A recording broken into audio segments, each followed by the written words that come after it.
Okomfo Anokye, the boy who arrived before he was born, long before Kumasi was Kumasi, before Ashanti was a name spoken with fear and respect, a child arrived in the world already remembered.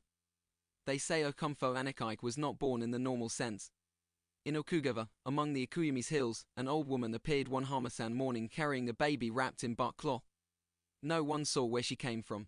She walked into the courtyard of Agona Nyamaki, placed the child on the ground, and said only this one has finished his journey already. You are only seeing the shadow. Before anyone could ask her name, she was gone. The baby did not cry. He stared. And in his tiny fist was clenched a white stone's mouth, warm and humming like something alive. A child who remembered too much. As the boy grew, strange things followed him and miracles for show, but knowledge that had no source. At 5, he corrected elders on shrine rituals. At 7, he refused food prepared without libation. At 10, he carved symbols no one had taught him, symbols later found etched on forgotten forest stones. When asked who taught him, he answered, I did not learn. I am remembering. This is the part rarely spoken. Anokye did not come to invent power. He came to restore something broken. Old priests of Ikuyeme's whispered that the land itself had once been unisedonal before Ashanti, Dinkaria, or Okomfo. But that unity shattered when humans forgot the balance between blood, earth, and oath.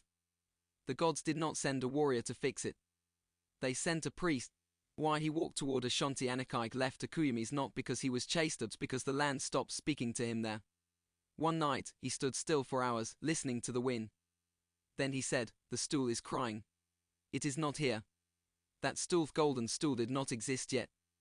But Anokye spoke of it as something already wounded. He walked north into Ashanti territory alone. No escort. No drum. No farewell.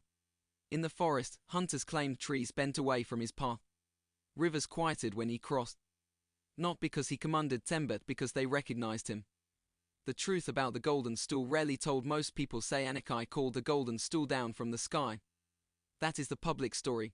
The private one is this: the stool already existed it as gold, but as a covenant, broken generations earlier. Anokye did not create it. He gave it a body so humans would stop forgetting it. Gold was used not for beauty, but because gold does not rot, rust, or forget. When it descended, Anokye collapsed from effort, but from loss.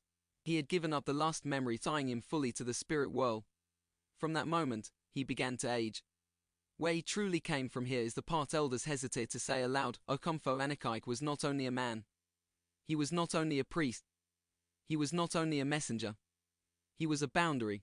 In Aiken thought, some beings are born when the world tilts to foe, when power has no ritual, when kings rise without oath, when blood is spilled without consequence. Such beings come once. They do not reincarnate. They close a chapter. That is why, when Anokye planted the sword in Kumasi and warned that no one should pull it out, it was not a test of strength. It was a warning: when this sword moves, the agreement ends. Why he did not die loudly, no grand death. No thunder. No disappearance before crowds. Because Anokye's work was not to be worshipped. It was to bind humans to promises they could not escape. He faded quietly, like a priest leaving the shrine after sealing Ikening. The gods would handle the rest. Why his name still works. Say the name Okomfo Anokye today, and people straighten up without knowing why. That's not superstition. That's memory. Not history memory. Soul memory. Because some people are not born to be remembered. They are born so the world itself does not forget who it is.